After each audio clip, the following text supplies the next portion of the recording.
রানা অজেনাই 3 পর্বের একটি ধারাবাহিক পত্রিকা, যার শিরোনাম বায়োটেকনোলজির শেখার। আজ দ্বিতীয় পর্ব। পত্রিকাটি বলছেন ডক্টর শ্রাবন্তী বসু। বায়োটেকনোলজির দিকে যদি তাকাই, তাহলে আমরা দেখব বায়োটেকনোলজির দুটি ভাগ আছে। প্রথমটি ক্লাসিক্যাল বায়োটেকনোলজি, যেটি আগে ছিল, এখনো আছে, আর দ্বিতীয়টি মডার্ন বায়োটেকনোলজি, যার উদ্ভব গত শতাব্দীর শেষ ভাগে। ক্লাসিক্যাল বায়োটেকনোলজি কাজ করি নানা অণুজীব এবং তাদের উৎসেচক বা এনজাইম নিয়ে। সেগুলো যেমন আছে তেমনই ব্যবহার করা হয়।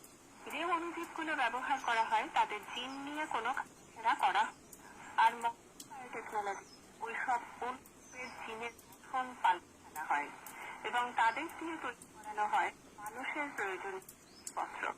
জিন কাটাছেঁড়ার কাজ নিয়ে শুরু ছিল